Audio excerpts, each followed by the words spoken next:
Thank you for joining, participants. The webinar will be starting in few minutes. Thank you for waiting.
Good morning, everyone. I'm Divya. I'm Shravani. A warm and cheerful welcome to one and all gathered here today. Yes, indeed. We are truly delighted to welcome you all to this insightful webinar on strategies for managing personal finance, brought to you in collaboration with Association of Mutual Funds in India.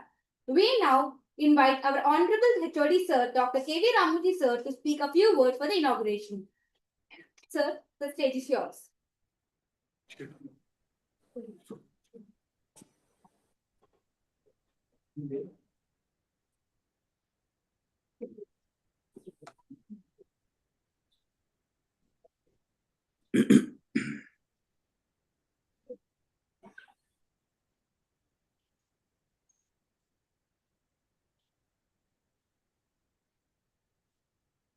Very good morning, one and all.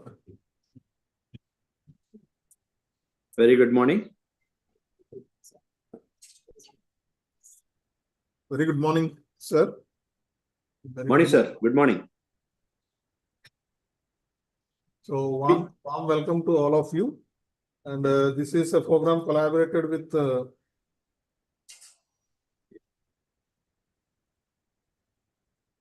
AMFI. So thanks for today's speaker, Veera Brahman Rao, and also thanks for the event conductor, Dr. Prabhavati Madam. So making this happens today, going to be happen today. And I hope you will gain a good knowledge regarding how to use the strategies for your personal financing and gain more returns on it. Okay, thank you, sir. Thank you. Thank you, sir. With a great respect, we now invite Dr. K. Prabhavati ma'am to give us brief and impactful introduction to our esteemed speaker. Ma'am, the stage is yours. Good morning, sir. Morning, ma'am. It's our pleasure to introduce you. Mr. Veera Brahma Rao Arkepudi is a finance professional with a robust academic background, holding a postgraduate degree in commerce, an MBA in finance, a postgraduate diploma in securities law, and postgraduate in alternate dispute resolution. With over 33 years of distinguished service at the Bank of India, Mr. Veera Brahma Rao Garu with various strategic and leadership positions, culminating in the role of general manager. During his tenure, he gained extensive exposure across diverse domains of banking, including credit management, rural and agricultural finance, and policy formulation. He chaired the Zonal Office Credit Committee for high-value credit approvals and played a significant role in resolving stressed assets. From 2005 to 2009, he was deputed by SBI as the Chief Executive Officer of Trust Exchange Company in Doha, Qatar, where he successfully led the organization and expanded its operations. Mr. Veera Brahma Rao Garu was instrumental in implementing the Government of India's flagship direct benefit transfer scheme in the state of Odisha during 2010 to 2011. He also contributed significantly to the growth of SBI's agriculture and rural banking activities. He served in the Central Board Secretariat of SBI, the apex policy-making body of the bank, where he managed the coordination and conduct of Central Board and committee meetings. In addition, he represented SBI as the nominee director on the boards of Utkal Gramya Bank and the Odisha State Warehousing Corporation. In 2025, Mr. Arkepudi joined the Association of Mutual Funds in India as a senior consultant, where he currently engaged in promoting investor awareness and financial literacy across the southern region of India. With this brief introduction, we welcome you, sir. Now, let's welcome our keynote speaker, Mr. Veera Brahma Rao Arkepudi, to take us forward with his expert session on managing personal finance effectively. Sir, we all are ears and eager to learn. Thank you very much, ma'am. Thank you very much, madam, for the nice introduction. And I'm obliged.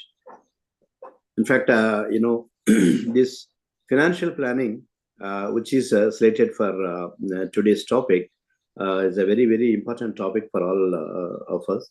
And before I start, I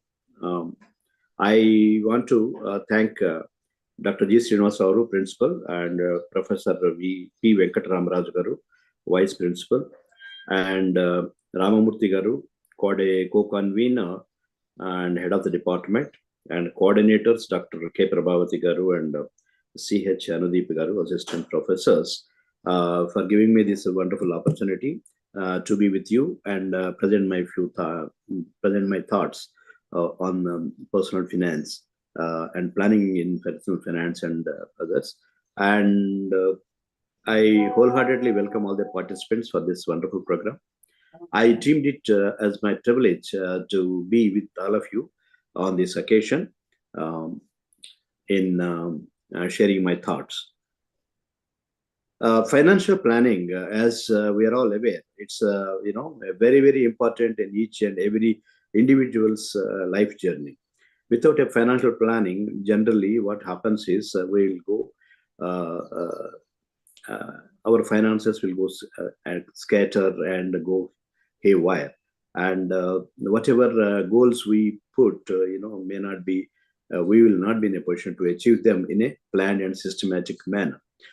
We leave it to the chance if we don't plan properly our finances.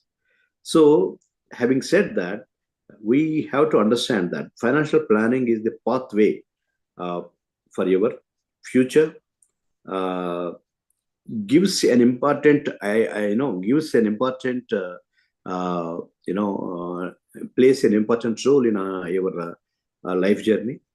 So first of all, when we want to plan our finances, we should assess our present, income, and then plan our goals, financial goals, what we want to achieve, what we want to acquire in the next maybe 5 years, 10 years hence, and also, systematically save or invest to achieve those financial goals. This is all about actually the financial planning.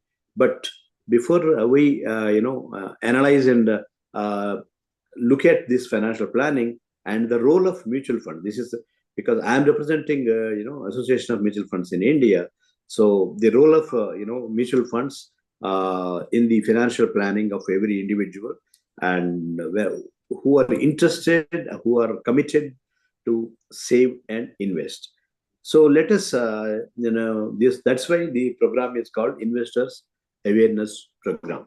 So let us how to go about it, about your financial planning and how to achieve your financial goals in a smooth way. Next. Yeah, this is exactly what we do with what our, resources, or the incomes, or the business income, or salary income, or whatever incomes you get, we generally do, it is either, we spend most of it, and most part of it will be to meet our what you call day-to-day expenses, and to meet our exigencies. And we save, part of it we save, and part of it, out of the saving, part of it we may invest. So this is how generally we do with our income, that what we are getting. Next. Here, before we go proceed further in the program, let us understand. You must have already heard about this gentleman called Warren Buffett. He is supposed to be the investment guru for the world, because the way he, hundreds of billions of dollars by investing and, by saving and investing in stock markets. What he says is, do not save, what is left after spending. This is a very, very important quote. Do not save what is left after spending. You have to spend what is left after your saving. So that means you have to, control your needs and wishes to a certain extent, so that your savings will help you in the days to come. Next. See, when we are thinking of savings, you have to take into account the inflationary conditions in the economy. Every economy has these inflationary conditions, despite the either developed or developing or underdeveloped countries. These inflationary tendencies will be there in each and every economy. You must all be aware of what exactly is inflation. Inflation is, you thought that you may be saving, full apple, but if you account for the inflationary tendencies in the economy, see, a portion of it will go away without your knowledge. So what you left with is half or 3/4 of the apple, 1/4 or something like that. It depends on the inflation. Again, it will be eaten away by inflation without your knowledge. So you have to take these inflationary conditions also into account while saving or investing your surplus money. Next.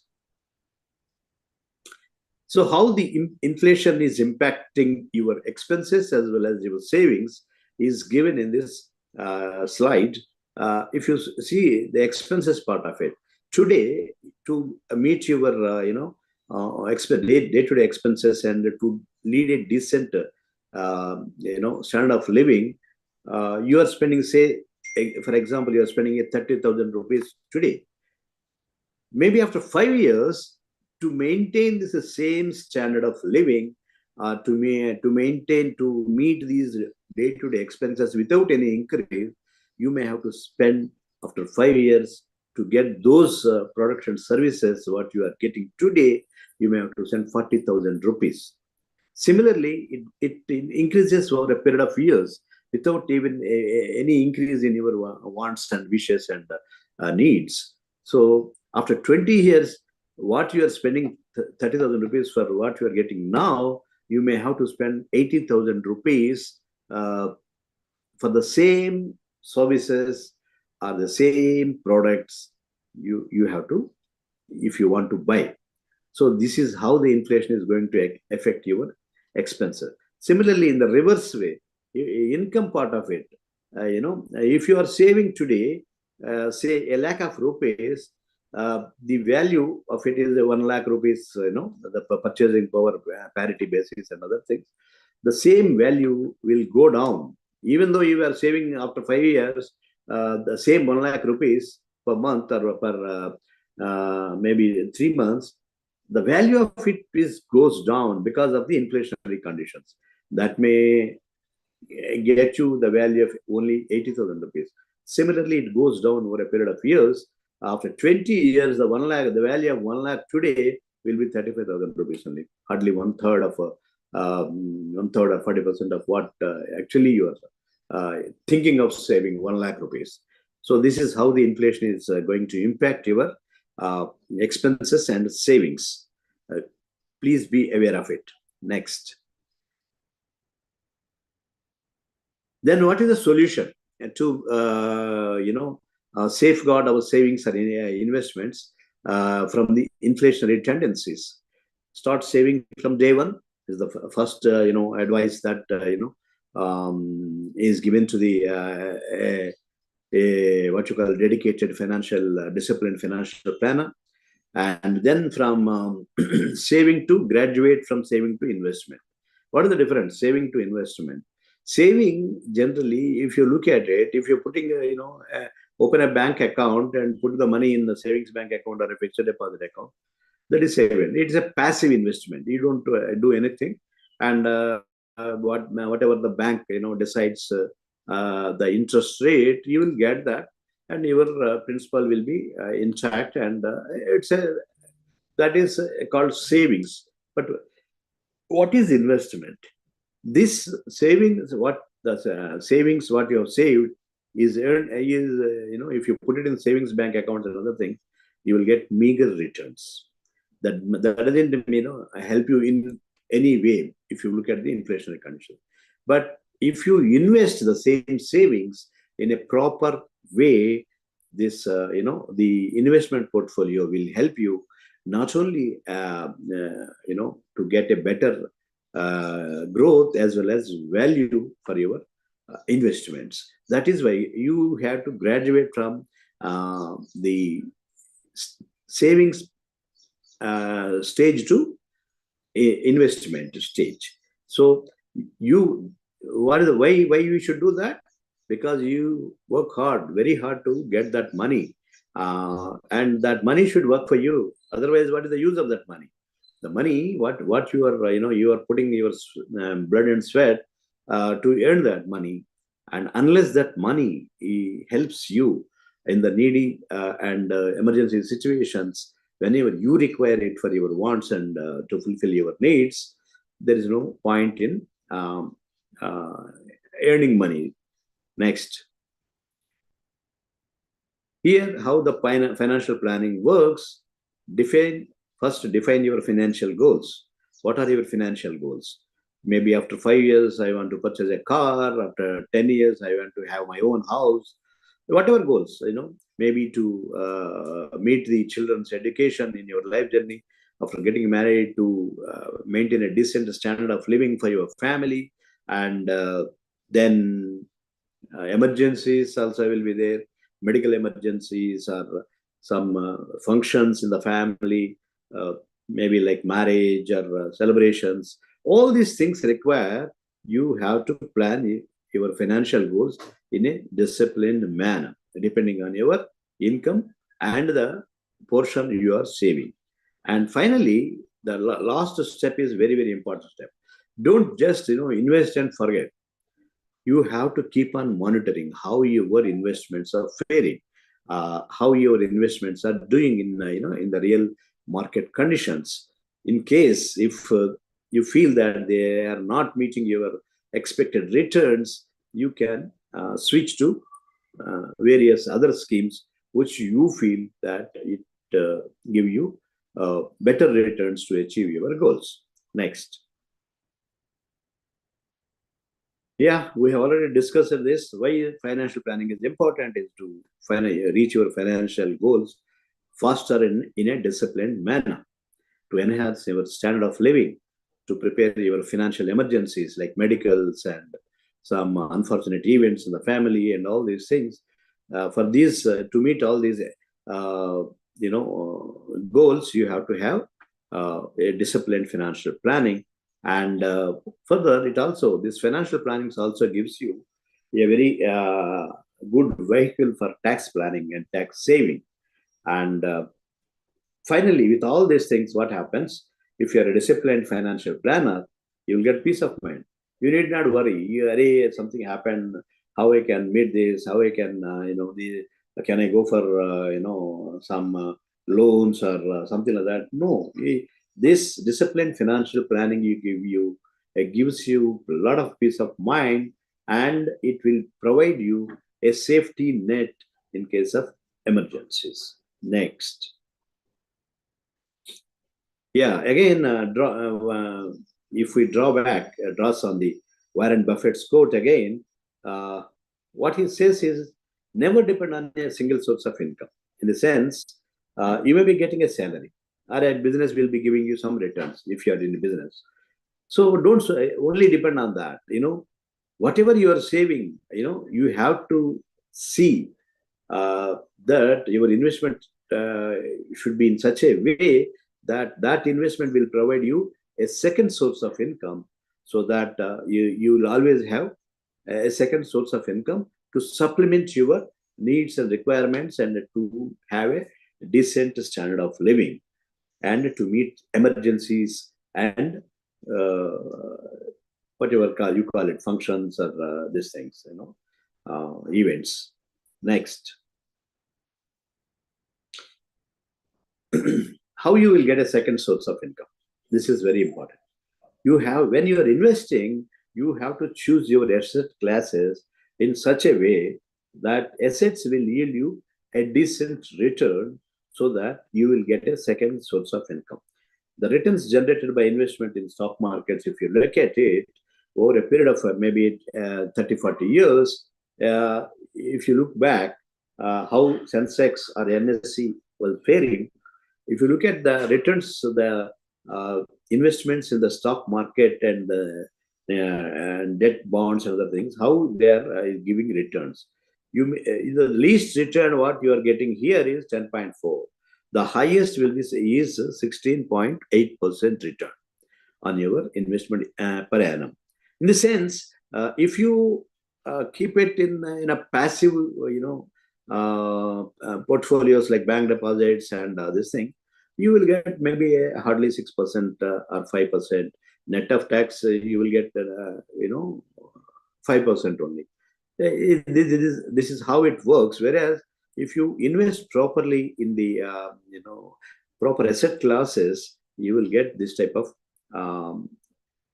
compounding effect, and also you will get this type of annual growth returns, CAGR. The Sensex, this is the slide shows the returns in over a period of time when you invest in shares and bonds. Next. The same thing is being reflected in a graphic representation was given to you. It is, if you 1979 you start with a 0, and then slowly the graph in the investments in shares and bonds in Sensex, how it is going. Yes, the market volatility will be there. Like, in 2009, it dipped to a great extent. Similarly, maybe in the last 10 years or 5 years back, again it dipped. But this volatility will always be there in markets when you are planning to invest. But only thing is, you have to choose your assets, your shares and bonds in such a way that it will be shock proof. So the benefits of the Sensex you can reap over a period of time. So if you look at it, the graph is up and up only, except for very, very short duration dips. Okay, you have to invest properly. It shows that if you choose your shares and bonds in a proper way and invest in them, and you are shock proof for this type of volatility. Yes. Next. So this is, of course, your financial goal. Your investment should always be goal-based. Based on, after 5 years, I want to purchase a car. Accordingly, you have to invest like a house and whatever it is. You have to, your savings and investments should be in such a way that it meets your financial goals. This is what the slide is showing you. Next. Yeah, for investments, what are the various options an investor is provided with, is having rather, in the market. You can go for gold. You can put all your money in gold, and gold generally is a thing that keeps on going up and up only.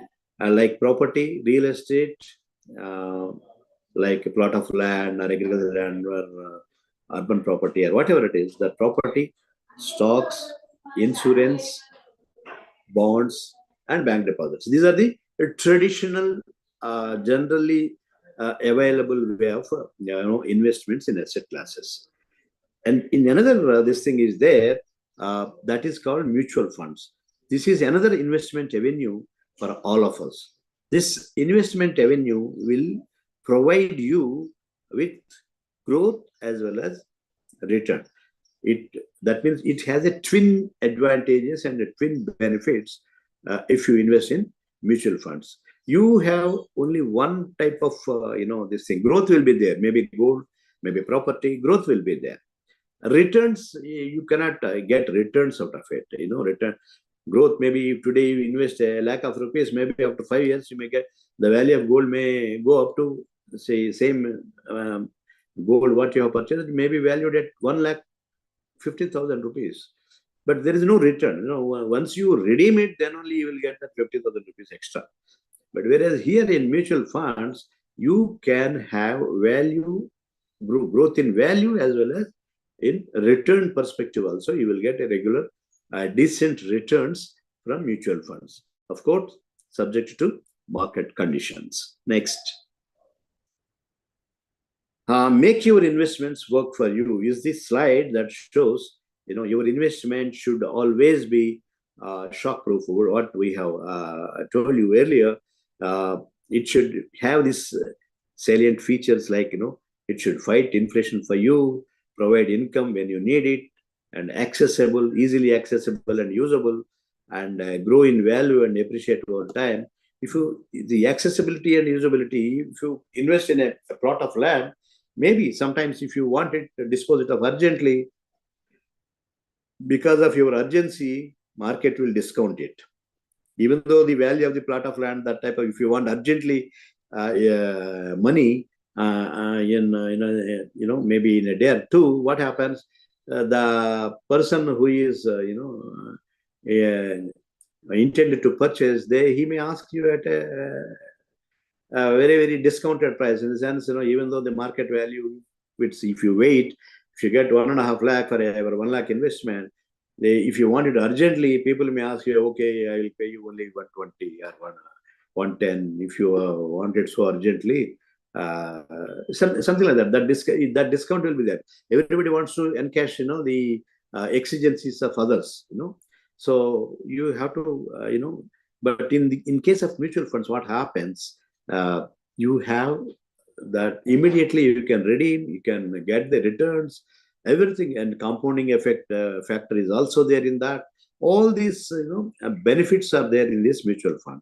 It grows in value and appreciate over time, and realizable at fair value and at a very, very low cost. Now, you need not pay much except for a small fee for redemption, nothing much.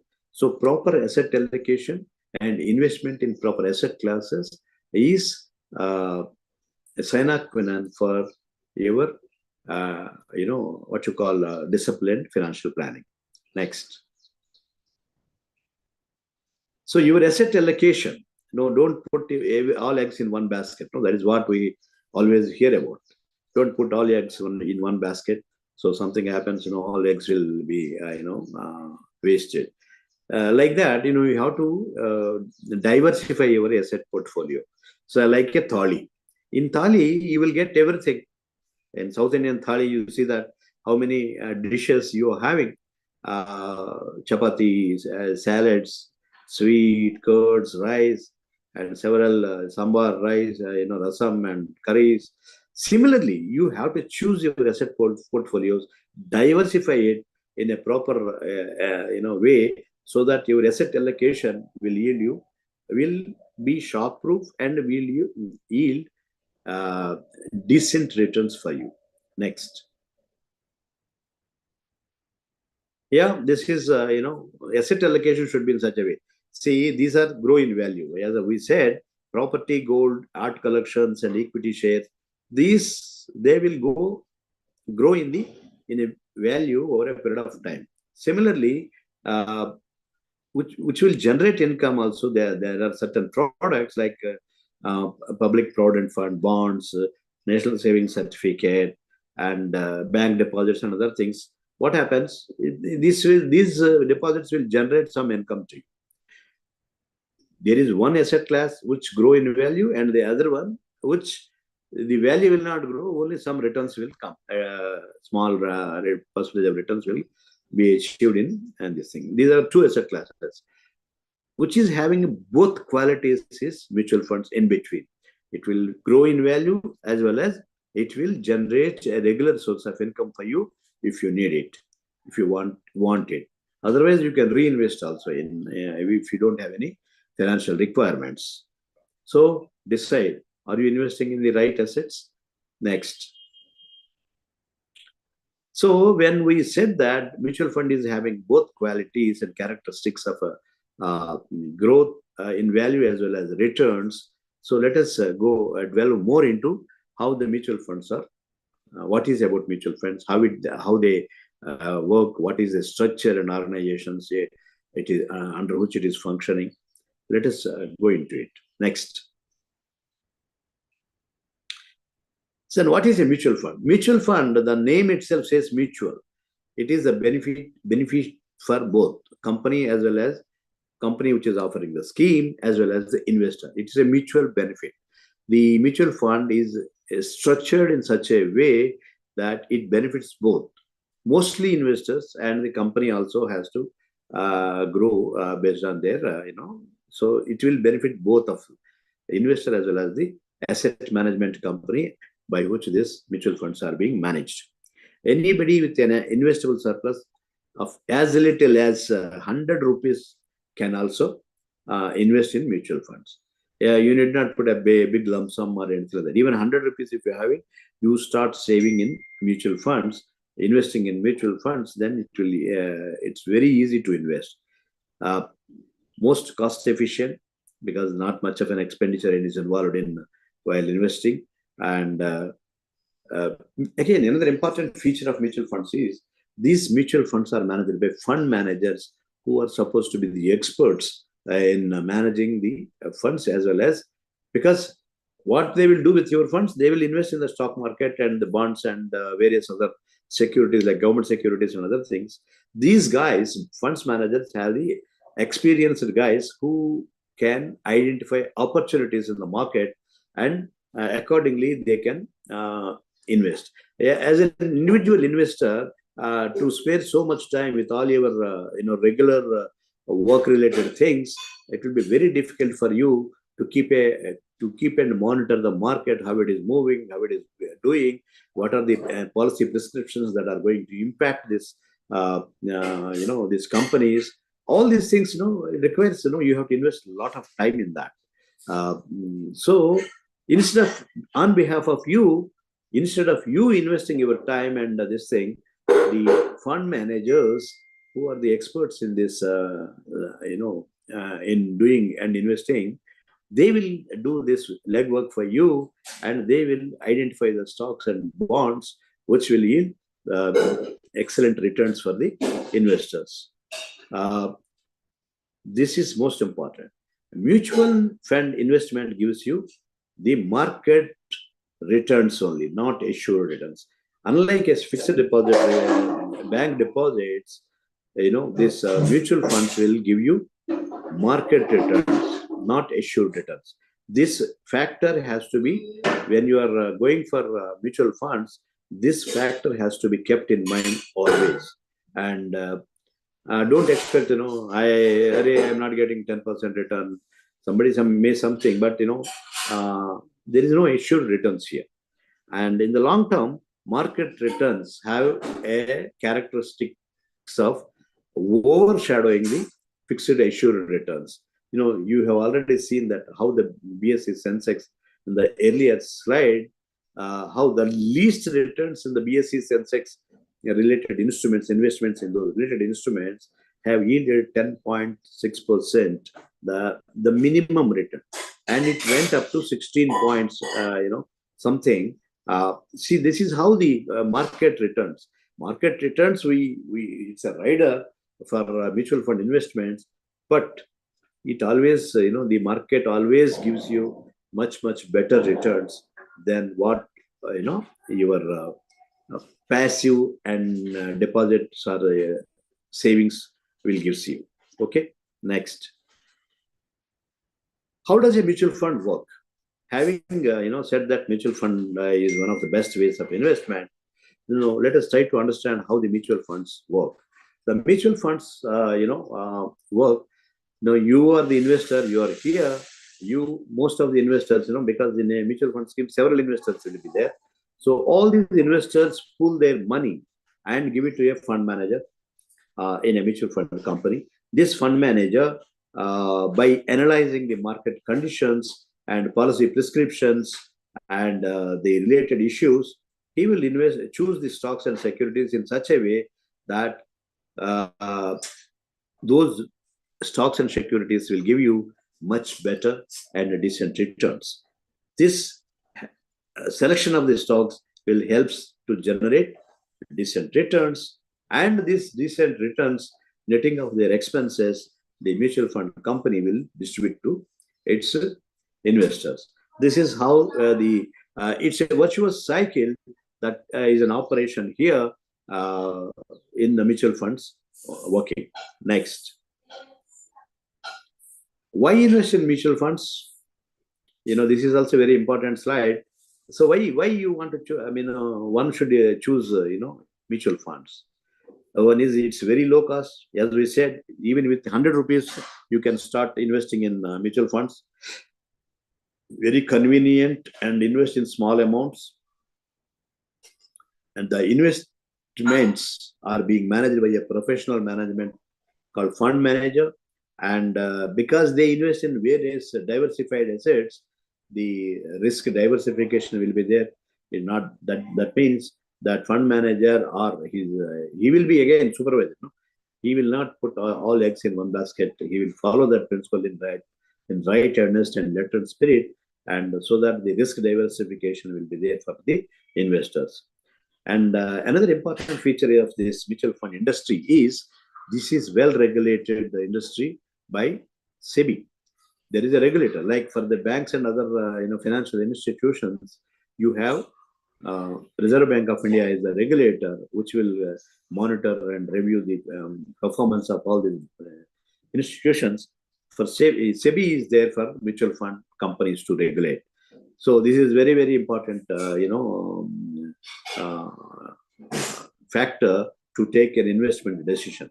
because it's a very well regulated market by SEBI. Then transparency, because it's a well regulated market, it gives you all the fund managers and all the mutual fund companies will give you provide you a lot of information, and thereby a lot of transparency is visible. What is happening to your investments, how they are faring, and whether it is as per your expectations or not. All these things, a lot of transparency will be available for you as an investor in this mutual fund schemes. And finally, ultimately, what is this investment is for? This is for it should be useful for your needy things. That is liquidity. That requires liquidity. See, in even if you put in bank deposits, suppose, so what you will get, it's if you want to forfeit your fixed deposit before the time period what you have invested for, they will charge you a penalty for forfeiture, and or the rate of interest. If you invest on 5 years, your rate of interest was 7% or so. But if you invest redeem it after 1 year, you will get hardly anything, 3%, 2%, and that too after letting of tax. So all these things happen in passive deposits. But whereas here liquidity is in a jiff of time, in a jiffy you will get all this your return, your investments including returns, you will get it back in a jiffy. Next. Yeah, structure. Let us understand the structure of mutual funds. Next. Yeah, this is how the mutual fund, because it's a mutual fund, all the mutual funds are, incorporated as a trust, because it's a trust that helps you to gain the benefit, investors, confidence, as well as the asset management company also will get some return out of their functioning. So this is, registered as a trust deed. Every mutual company, is execute a trust deed to form a trust to run this mutual fund company. There will be a sponsor, because transfer means there is an originator should be there. No, for the trust deed to come into operation, there should be a person who is the author of the trust deed. Here the sponsor is the author of the trust deed, and he will sponsor that mutual fund, and there will be the sponsor will entrust this task of running this mutual fund company to a board of trustees, and this board of trustees form in turn they form an asset management company. They incorporate this company, asset management company. In fact, this asset management company will operate the schemes. This asset management company, they float by the trustees, and then this asset management company will there will be investors, and this asset management company will prepare the schemes and offer the schemes to these investors. And after collecting the pool of money from the investors, the asset management company started investing in shares and bonds and day-to-day operations. Everything will be taken care of by this asset management company. So when the asset management company has started buying shares and bonds and government securities on behalf of their investors, where those shares and bonds will be kept, it will not be kept with the asset management company. There will be a third party which is holding those shares and bonds and government securities. That institution is called a custodian. This will be kept with a custodian, and the asset, because the asset management company, if it is at the disposal of the asset management company, sometimes it may result in what you call mismanagement and other things. But because it is held with that custodian, the chances of mismanagement and other things will be very, very remote in this case. And then having incorporated an asset management company and fund managers and others to run this company, then the asset management company will formulate schemes, various schemes in mutual funds, which cater to various requirements of the investors, and those schemes will be distributed through agents and distributors. There will be physical agents, like brokers and other things in share market. You will have a physical agents here, and bankers also. Bankers also work as an agent or a distributor for this mutual fund company, and there will be staff and accountants and other things in for the fund management company. So this is how this structure works in a mutual fund for company. Next. So having understood the structure and how it is starting functioning, you will have this various types of schemes offered by these mutual funds. See, based on organizational structure, you have open-ended funds, closed-ended funds, interval funds. Based on management portfolio, active funds and passive funds. See, this is how the various factors. Investment objective type of funds, growth funds, income funds, hybrid funds. Based on investment portfolio, you will have this 5-6 funds like equity, debt, hybrid, liquid funds. Other type of funds there, exchange traded fund, fund of funds, gold ETFs. All these various types of mutual fund schemes are available to the investor. He has to choose which one suits his needs and requirements. Next. Categorization of those schemes which was categorized as types here, depending on the what you call categorization and rationalization of schemes is mandated by SEBI, the regulator of this. And how they are classified: equity schemes, debt schemes, hybrid schemes, and solution-oriented schemes, and other schemes like index fund, fund of funds, ETFs, exchange traded funds, and other things. So this is how the categorization, just like that, you float a scheme and without naming it or categorizing it in a particular portfolio, a particular category, you cannot operate it like that. Each scheme has to be categorized in these 5, categories: equity, debt, hybrid, and solution-oriented or other schemes like ETF and other things. Next. So let us, understand each one of the categories which we were given to us. Equity schemes. Equity schemes, generally, this scheme, the objective will be told to upfront to all the investors upfront by the scheme itself. If you are looking for equity schemes, it all most of the funds collected under this scheme will be invested in equities, maybe 75%. The remaining 25% will be maybe in debt schemes and security, government securities, etc., etc. They will, invest. Equity funds are generally high.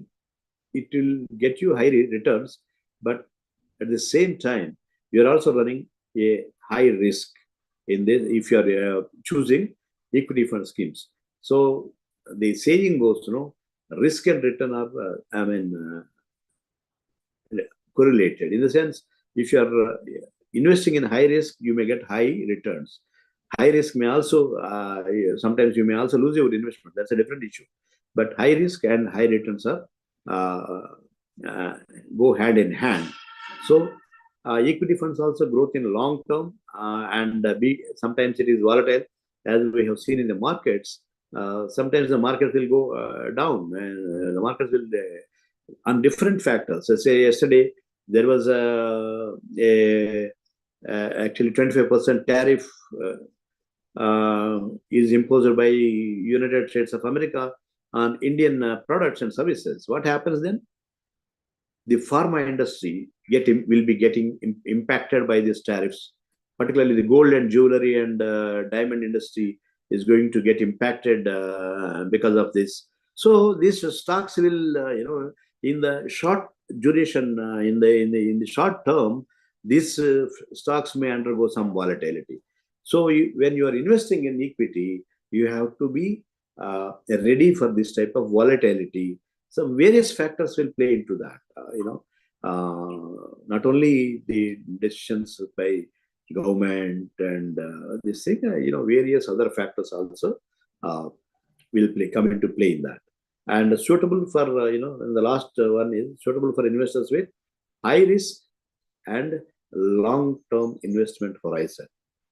So if you are looking at, if you don't want any, your investment back in a very short duration or in the short term or immediate term, if you are a long-term player, go for this type of schemes. And if you have deep pockets also, in the sense, you should be in a position to withstand the shocks of volatility of the market. Next. Yeah, in this category, you have this type of various varieties of funds available: multi-cap, large cap. And multi-cap means, there are large cap shares will be there. Mid-cap shares will be there. Companies. Cap means category, market capitalization. This multi-cap fund will invest in a mixed bag of large stocks as well as mid-corporate, middle-level company stocks. So large cap is it will be next one is large cap fund. Here the investments will be done only in large cap companies like BSE, Sensex, top-rated companies. In the large cap companies only these fund will invest. Like large and mid cap, a mixed bag. Then mid cap fund only. They don't touch the large cap companies. They will be investing in growth oriented middle level corporates. And the small cap is startups and which have the huge potential to grow. This type of companies in small cap. And flexi fund is also there in the sense they will be based on the investment objectives and returns. So what they target, they keep on interchanging the from large cap to mid cap to small cap. They will keep on interchanging. That flexibility will be there with the fund manager. Next. Yeah, in this equity fund category, again, you have dividend yield and value fund, contra fund. Yeah, all these are various types. Value fund, dividend yield fund means predominantly invest in dividend yielding companies. Value fund means in growth strategy will be there, where the share is growing in value. Contra fund will market perceptions. If you are investing in a opposite to the market trend, it's a contra. Then focused fund. 65% in equity and equity related instruments, focused on the number of stocks, only a select number of stocks and long-term base only. Then sectoral thematic fund, 80% investments in stocks of a particular sector, only sector based. In that particular, pharma sector, if you take only pharma sector, they will invest in the companies in that sector which are having huge potential, like aviation sector. Maybe aviation sector in the airline industry. The companies operating in that area. Maybe defense sector, where the companies which are operating in defense-related manufacturing companies. This type of sectoral focus will be there in some sectoral thematic fund. And finally, ELSS. ELSS means what? Equity-linked savings schemes. If you are investing in new companies and startup companies, in the new companies, actually newly incorporated companies, what happens? The growth, you have to keep invested in a lock-in period concept will be there in this, but the growth may be, the fund manager is expecting a substantial growth in these startups and this thing. So instead of that lock-in period concept will help the company to what you call get stable what you call not income, stable funds which are guaranteed funds for their operations. So ELSS will give you tax rebates also. If you are investing, if you are choosing ELSS, unlike other schemes, ELSS is one important factor we have to take into consideration is tax rebates. Next. Yes, that is what we are selling under 80C. If you are investing in ELSS, you will be getting a 1,50,000 tax deduction, and predominantly in market linked returns in equity, and shortest lock-in period is 3 years. This is what we have already discussed. Next. So having discussed about the equity schemes, let us go for debt schemes. How the debt schemes operate and what are the benefits of the debt schemes. Next. So the debt scheme is different. It's like if, the debt schemes always invest in fixed income securities. Where the return is almost the backup security investments. Where they are investing is where the return is guaranteed.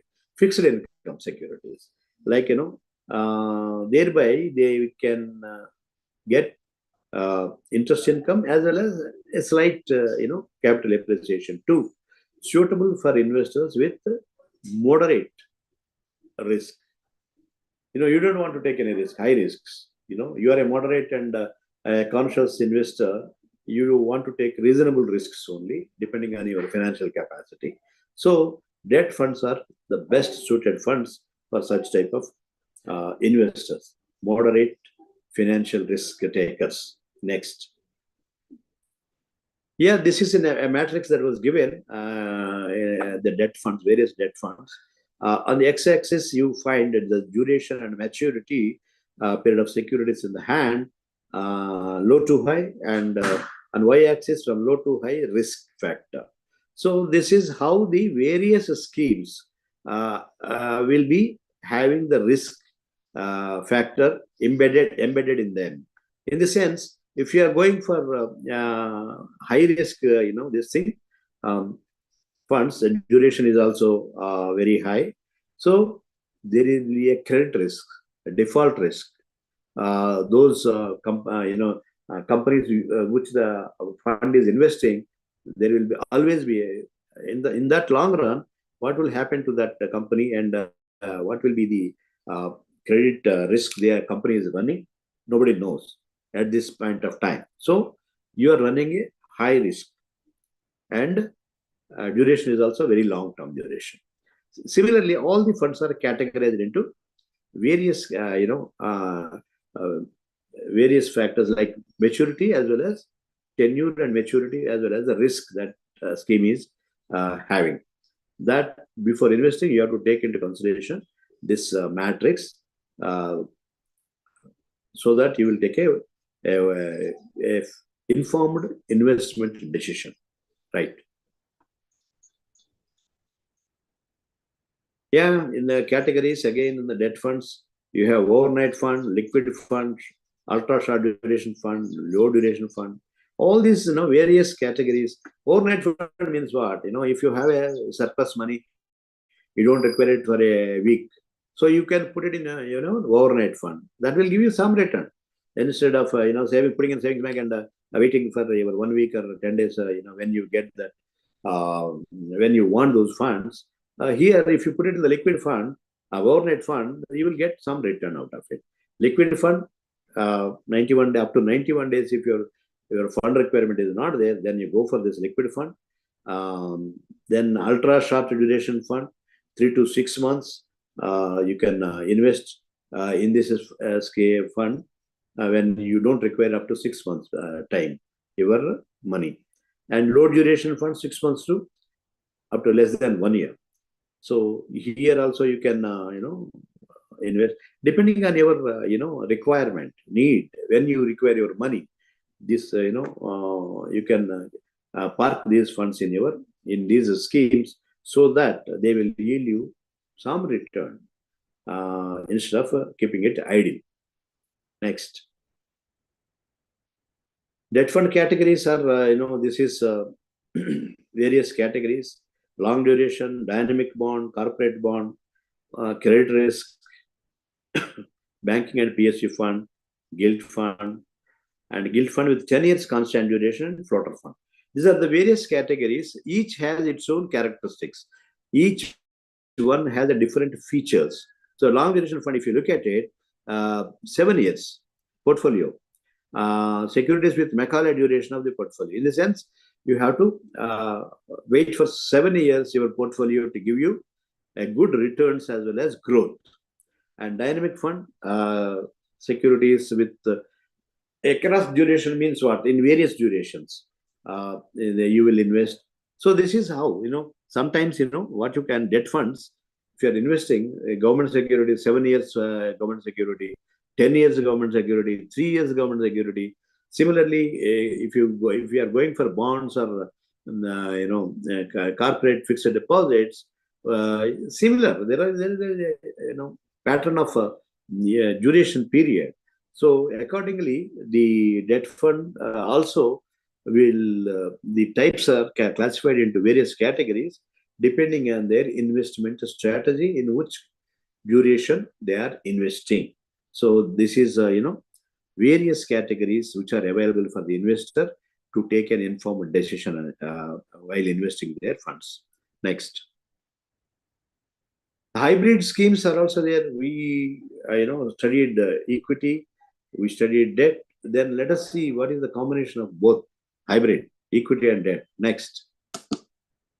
So equity and debt, you have a mix of your investments. The fund manager will invest in both equity as well as debt. Portion of it will be in equity, portion of it will be in debt. So you have the benefits of equity markets as well as debt markets. So debt market will give you fixed return, whereas equity markets will give you growth and returns depending on the portfolios they have invested. Similarly, aim to generate wealth from equity exposure, while debt portion will fortify your returns in a downturn. Suitable for investors looking for a mix of safety, income, and modest capital appreciation. These hybrid schemes are suitable for this type of investors. Next. Again, in the hybrid funds, these are the type of funds that was given to you: conservative hybrid, balanced hybrid, dynamic asset allocation or balanced advantage, multi-asset allocation. These are various categories. You choose whatever suits your risk appetite and your immediate requirements. Next. The solution-oriented schemes, let's understand what is it. Next. Solution-oriented schemes are retirement funds. If you are in a job where you don't have the pension benefit scheme or something like that, so you can, start, investing in this type of funds from the beginning of your career, so that, you will get, at the time of your retirement, you will get a lump sum amount and also regular returns as a pensionary benefit, like a pensionary benefit. Like every month you will get some return on your corpus. Then children's funds. Children's funds means education, children's needs. Maybe 5 years. You have to keep your child in a school. If you are going for a private school, you have to incur huge expenditure, even to join your kid in a LKG or UKG. You have to. Nowadays education has become so costly. So you have to plan for your children's education, for your up to undergraduation, graduation, intermediate, everything. You have to plan in a disciplined manner, so that your child has a smooth and run for his educational tenure. Next, index funds and ETFs are also there, and fund of funds is also there. Fund of fund is nothing but these here 95% of the investment will go into another funds, mutual funds investment, so that you will get not only your fund manager's expertise, the fund managers of other companies' expertise also will get. So you will have a double-edged, it's like a double-edged, not weapon, and it's not double benefits in a single investment. Next. Yes, these index funds are index means what? What is the index? Index is BSE or NSE. These are Sensex. They call it Sensex. So this index related funds generally will try to give you, because in the index moving shares only they will invest. Generally, you will get whatever the index is giving the returns for the individual investors who are investing in shares and bonds, similar investor returns also you will get in index-based funds. Next. Index fund is, the characteristics of features of index fund mirrors a market index, includes securities as per index and the same proportion or weightage. Passive fund management, because you are only tagging the index, so not much of an expertise is required there. It's a passive fund management, aims to offer returns and undertake risks similar to the index. Yeah. Next. Exchange traded funds. Again, these are the features of exchange traded funds. Tracks an index and commodity, bonds and bonds. These are all the characteristics. You have to read the documents, which will come to next slide, properly, so that you will try to invest in the fund which suits your financial goals. Next. Yeah, gold exchange traded fund is another category. Mainly invest in pure physical gold bullion of 99.5% purity. May also invest in gold-related instruments approved by SEBI and gold deposit schemes of banks up to 20% of its net assets. This fund, this scheme is called gold exchange traded funds. These are all listed in the stock exchange. Like any other share, you can buy or sell in the stock market too. Next. International funds, generally Indian companies operating in, Indian multinational companies, they also issue ADRs and GDRs.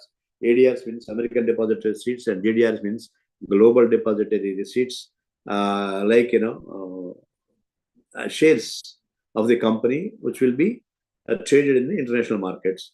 So this fund, international fund, is going to keep a track of these ADRs and GDRs and how they are performing, and they look for opportunities in investing in this ADR and GDRs so that they will get substantial returns from the value of these ADRs and GDRs. An international equity fund may also hold some international shares and bonds also, which they, in the opinion of the fund manager, if they are yielding good returns, he can also go for direct investments in international companies. Next. Fund of funds is again, multi-manager funds. I will invest in the other companies, other mutual companies fund, so that, you means this mutual fund, the fund manager will take a exposure in the fund of other company, so that, whatever, other company returns are you are getting it, you can also get here, besides, so that you will get expertise of two fund managers, the original fund manager and your fund manager. So this, give you much safety net, much needed safety net for your investments. Next. This is called arbitrage funds. Arbitrage means what? Arbitrage means, taking advantage of the scenarios in two markets. Say, suppose in one market, the share or bond is trading at a very low value. You purchase there, and the same share or bond, which is trading at a higher price in another market. So you sell it there. You purchase it at low and sell it in the high market. The difference between these two, you don't keep it. These shares and other things, you don't keep it. You just, it's a quick trade, You have to sell it, purchase it in a low market and sell it in a higher market. The differential is your arbitrage between these two operations. So suitable for cautious investors who want to benefit without taking much of a risk, because you are not holding it. You are not holding to the portfolio. You purchase it at a low price and selling it, maybe 10 rupees, 15 rupees difference.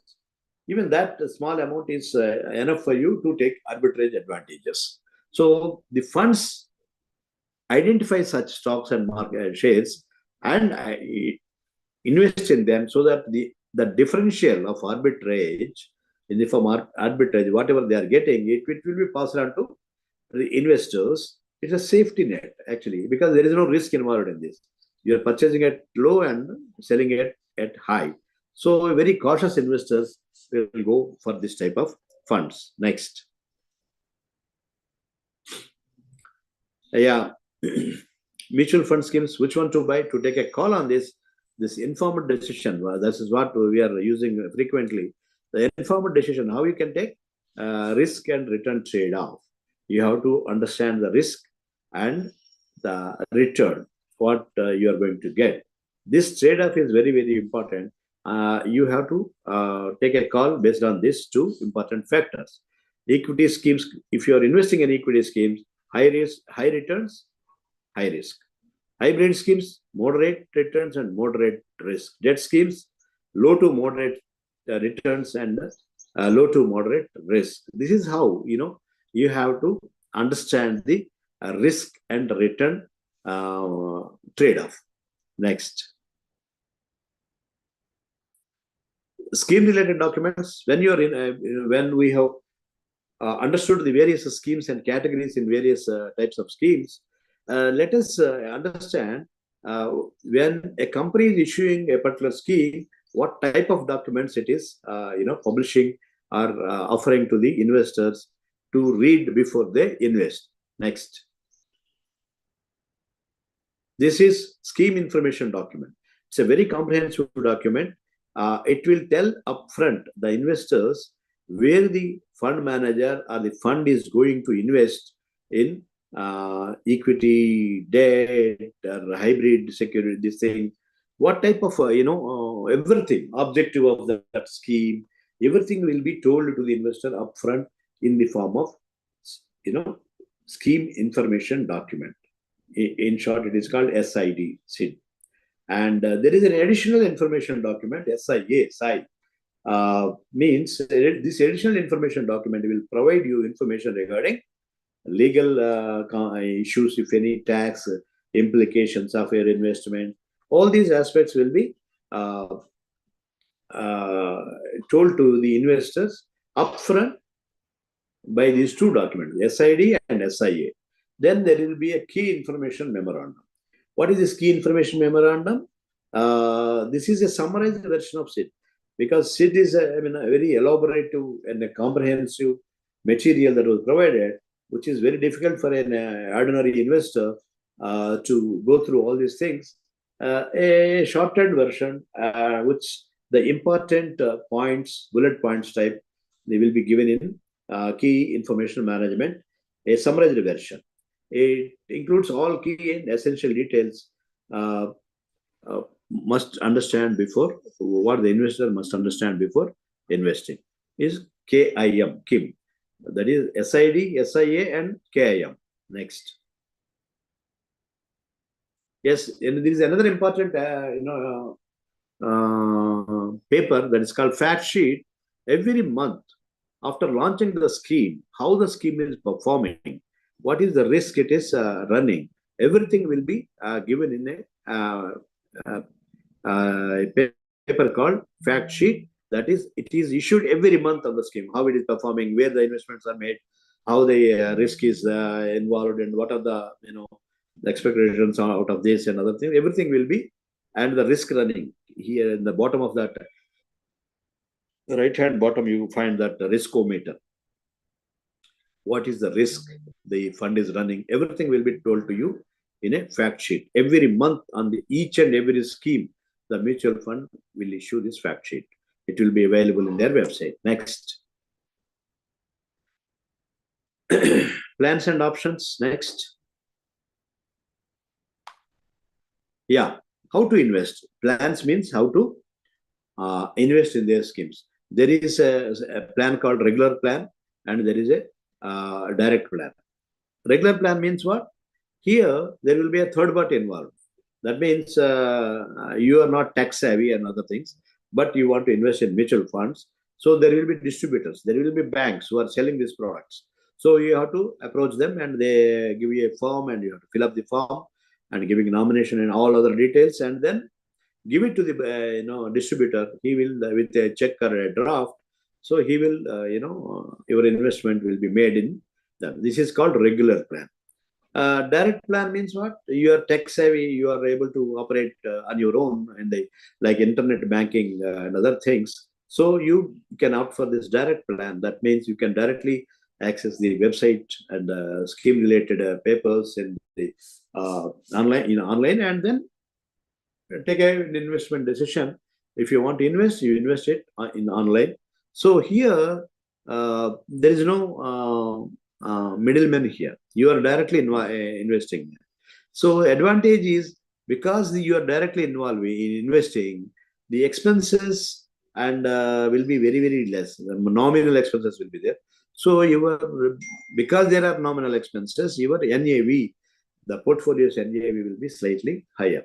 Whereas in direct plan, regular plan, what happens? There is a distributor who has to be paid a commission out of your investment and returns. So you will get slightly lesser. There will be a marginal difference between these two NAVs. What is NAV will come to it next. And this NAV will be slightly less. And also the expenses will be slightly higher because the commission component will be there besides the regular expenses of the company. Next.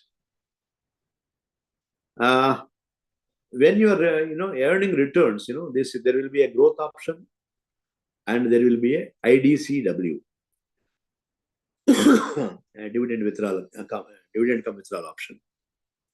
Growth option means what?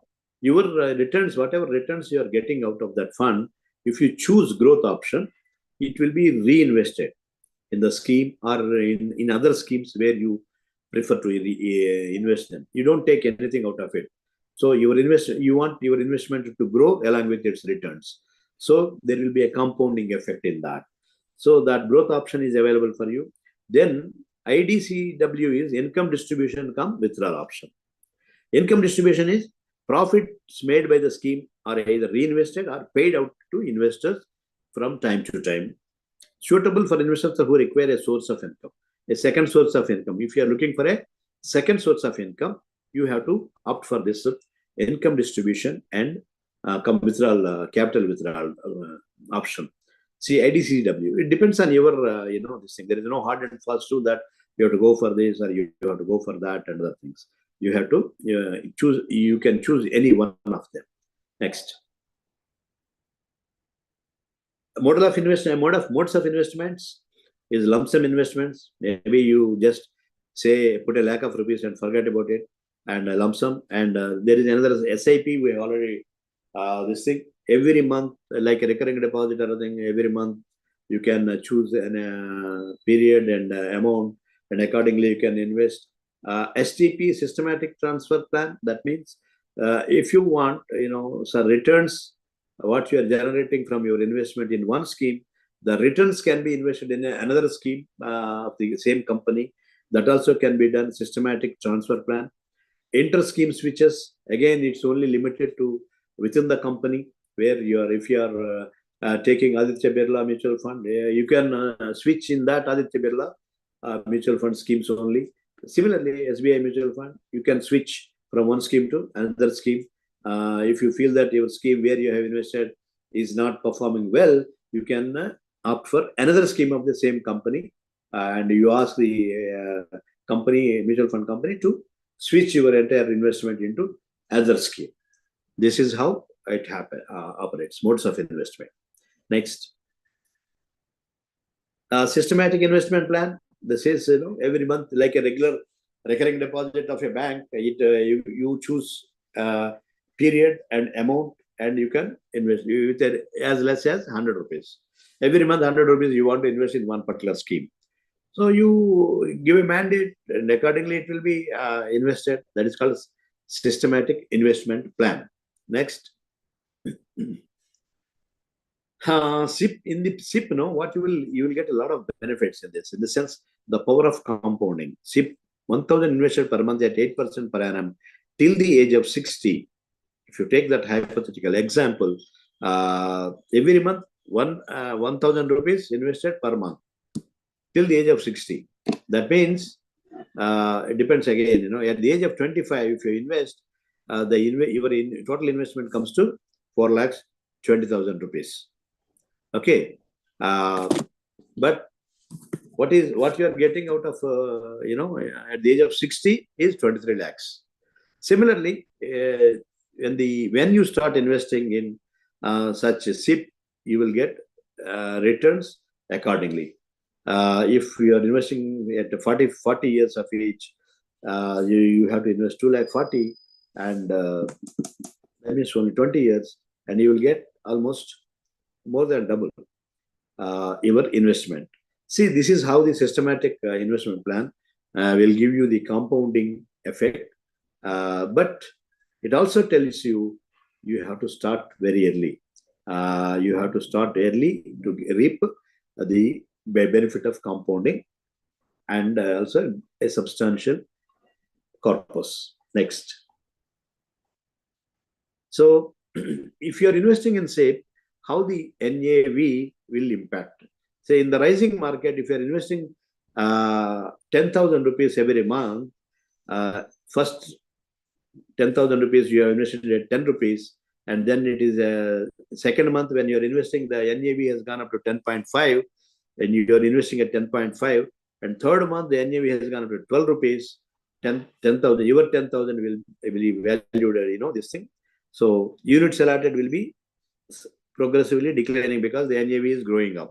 So average NAV is 13.58. If you look at the entire NAV, average NAV is 13.58. 10 rupee unit is you have invested at 13.58 average, and average cost per unit is 12.92. This is how averaging effect. If you want to in the sixth month, 10,000 rupees, NAV will be at 18 rupees. You are taking at 18 rupees. If you start at early in the beginning of the scheme, 10 rupees only. The difference of 8 rupees. This is how the rising market it works. The falling markets also, it will be advantageous. SIP scheme, even in falling markets and volatile markets also, you will have a lot of advantages if you opt for systematic investment plan. Next. There will be a systematic, like SIP, there will be a systematic withdrawal plan. SBW allows investors to regularly withdraw a fixed amount from their mutual fund investments regularly. That means a second source of income. What we are already discussed about. The desired amount is credited to the investor's bank account by redeeming equivalent units. This SWP can aid retirement planning as it provides a regular cash inflow. SWP also helps in supplementing your regular salary income by way of additional cash flow. So this is the second source of income for if you are earning. Otherwise, if it is at the end of the 60 years, if you are taking, it works like for a retirement fund. Next. How to invest in mutual funds? Yeah. Next. Yeah. For investments, like any other bank deposit or to open a bank account, nowadays for everything KYC is a mandatory thing. We are all aware of it. So you have to complete this KYC formalities. What are the requirements for KYC formalities? PAN card, bank account, all these steps, you have to complete and complete the KYC for process for mutual fund. There is a centralized database there, and after completing the KYC, you can start investing. Once it is approved, the KYC is approved, you can start investing in the schemes, whatever schemes you want. It's a centralized KYC. Any company's mutual fund you can invest. Next. KYC, know your customer, and is a term used for customer identification. And when you do the KYC, it will be, these are the 3 stages you will get, and first validated, and then registered, and then on hold or rejected. You will get this type of options. Once it is approved, you can start investing. This process has to be completed prior to your investment in mutual funds. Next. Modes of investing: physical mode, online mode. We have already said that. Physical mode means the regular, your distributor and banks and other things. You can approach them and completing the form, a form. You can invest in physical mode. And online mode is on your own, like in internet banking, operating your own SBI account or fixed deposit. You can directly access the mutual fund website, and then if you want to invest in that particular scheme, you can go and invest in that. That is online mode. Next. Yeah, offline and online, we have already discussed this. And next. How to withdraw your money. Offline mode and online mode. Again, these two options are available for investment as well as withdrawal. Offline mode withdrawal is there is a redemption form. You have to fill in that redemption form and submit it to your registrar's office. There will be registrar for each and every scheme, and that registrar's office you can submit, and accordingly, as per the net asset value, you will be paid. Online mode, you can directly log in, and accordingly you can redeem. Next. Performance evaluation principles. There are some certain principles are there to evaluate certain schemes, risk and performance. A mutual fund provides a relative return with respect to its benchmark. The returns have to be compared with the fund's benchmark. How to? I mean, generally they give a benchmark return. So you can compare with that benchmark return. What exactly you are getting? Whether the benchmark they told upfront to you that this may be likely return or market related return you may get. Whether you are getting that much or not, you can evaluate. Debt funds again are held for shorter periods. Equity funds are held for long. This is again, how to evaluate. They have given you in this diagram. It will help you to evaluate each and every scheme where you want to invest. Next. Again, as a business, upcoming business professionals, you are aware of this stress testing. Is a computer simulated method to test how investment portfolios may perform under extreme conditions. Extreme conditions mean what? Impact of a fund in case of a significantly large amount of portfolio needs to be liquidated in a very short time. So this type of stress test will be done and by the company, and they will tell you what exactly is the result of that. And so these are all information. You to take as an investor, you to take an informed decision. These are the various information methods that are being provided for the investor under mutual fund. It is only specific to mutual funds. No other schemes and no other investment schemes will provide you this much facilities to take an informed decision. These are all SEBI mandated, things. Next. NAV is net asset value. It's called mutual fund. Each and every mutual fund scheme, they have to declare net asset value every month. I think it has to be published daily on AMFI. What is the NAV of that particular scheme? Daily, the NAV is available in the AMFI website.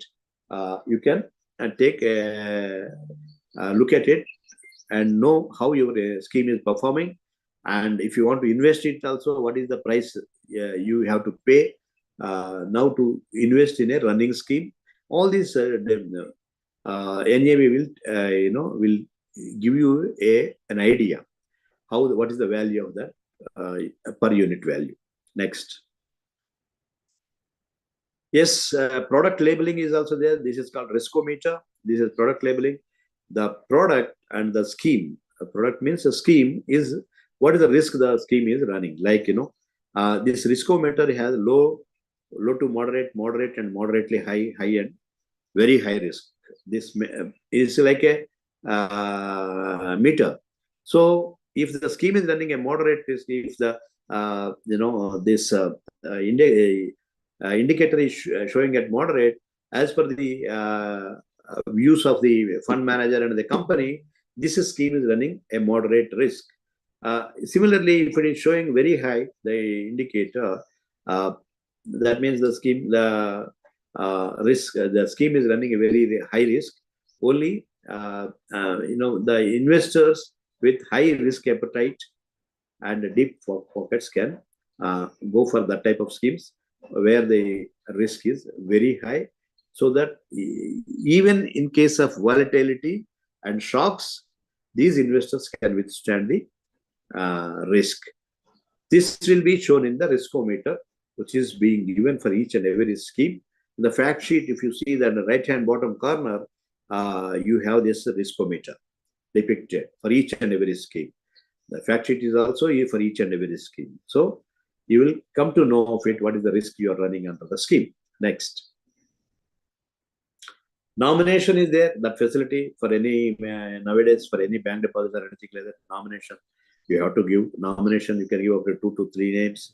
And in case of any unfortunate event that took place, instead of, transmission of these units will be easy if you have provided nomination. Otherwise, there will be a lengthy procedure and very time-consuming procedure for this. But now it is mandatory. You have no choice. The nominee name has to be provided along while at the time of your investment, and accordingly that will be registered. And in case of an unfortunate event, it will be transmitted to the nominees. Next. Yeah. See, these are the entire process what I have already explained. So this has to be completed. In case of nomination, what happens in the event of transmission taking place, that nominees have to complete the KYC formalities, because the KYC of nominees will not be available with the company. So that has to be completed, and their ID proofs and other things, and then accordingly the transmission of units will take place. Next. Complaints and redressal mechanism is also available to the this thing means if you have any issue with the company or the scheme or something like that, and in transmission or any matter, you can each and every company has to put in place a grievance redressal mechanism by giving the name of a person, investor relations officer, so that you can contact either in physical mode or by way of a letter or on the internet by lodging a complaint. So it will be redressed. There will be a robust complaint redressal mechanism available for the investors. Next. SEBI complaints redressal mechanism is also there, like scores. This is called SEBI complaints redress system, scores. It is this acronym is scores. SEBI also is having a web-based an application called scores. So in case if your complaint or your issue is not sorted out to your satisfaction by the mutual fund company, you can also lodge here online, in the online mode, this complaint with SEBI, and that will be resolved. And the company, SEBI will take up the complaint with the concerned company, mutual fund, immediately for timely redressal. So this is a very, very important redressal mechanism. Two, there is not one redressal mechanism. One is the mutual fund company itself will provide a redressal mechanism, whereas like an appellate authority, SEBI is also there. If your complaint is not resolved by the company, you can go to SEBI scores and then lodge a complaint. Next. And Sarthi app is there with SEBI, and it will gives you wonderful information in educational videos, objective information. Everything is, because it's a regulator, they will provide you fantastic information on the schemes, and it will help you to take informed and conscious decision to invest in mutual funds, which scheme suits you. And I think with this we come to an end. Next. Yeah, come to an end of our presentation. I hope it is clear, and I am clear to all the participants. In case if they have any queries, they can raise the queries. I will try to answer to the best of my ability. That was truly enlightening, sir. Thank you so much for sharing your wisdom and breaking down such a complex topic with such a clarity and practicality. From budgeting and saving to investing in mutual funds, this session has definitely sparked a new sense of financial awareness in each one of us. Audience, please feel free to share your questions in the chat box.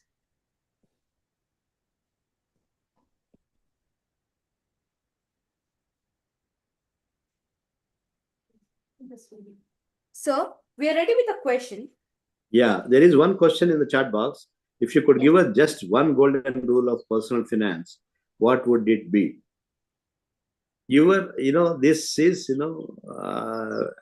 this question we have answered in the first instance itself. It is your goal-based financial goals. Decide your goals and accordingly you start investing. This is the most important thing. Just like that, without any goals, if you invest also, it may be helpful to you, your investment, but goal-based investment will lead to a higher standard of living and decent returns, and whenever it is required, the liquidity will also be there for you. Yes.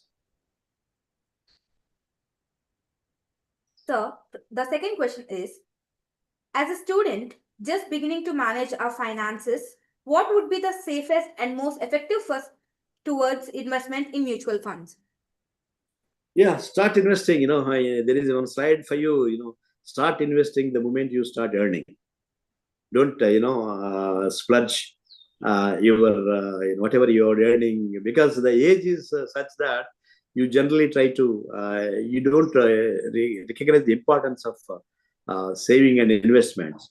So you splurge, for because you just started your life journey and you are getting a decent income, salary or income. So you try to splurge on even unnecessary things and entertainment and other things.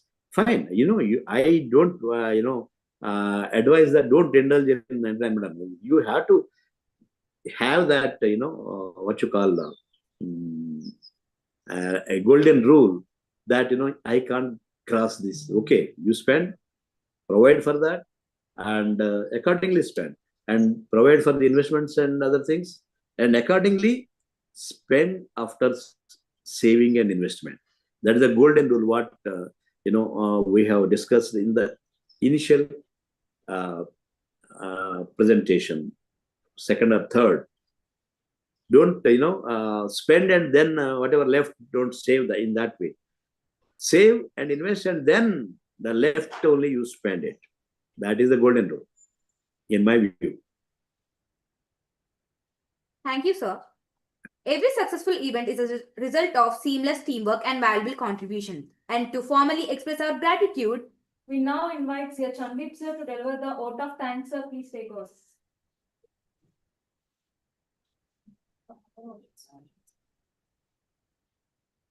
students, do you have any more questions for sir?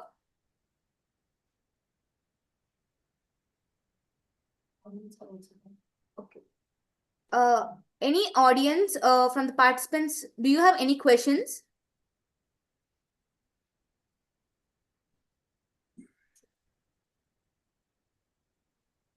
Correct. So very good morning, sir. Morning. It's an immense pleasure to meet you on an online. So and I thank with AMIF to arrange this particular session. So I thank Sri Vishnu Engineering College for Women College Management, Chairman, Vice Chairman, Principal, Vice Principal, and Department of Management Studies, HOD.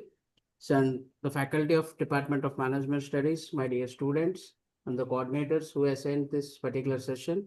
So I very thank to Veerabrahma Rao Garu to deliver this particular session. Thank you, sir. Thank you so much. Thank you very much. Thank you so much, sir. That was very informative. Thank you very much, ma'am. With that, we conclude this engaging and informative session. We hope all of you are taking back practical knowledge that you can start applying right away. Thank you all of your time and presence. Stay financially aware, invest wisely, and make your money work for you. Stay safe, stay informed, and see you at the next event. Thank you.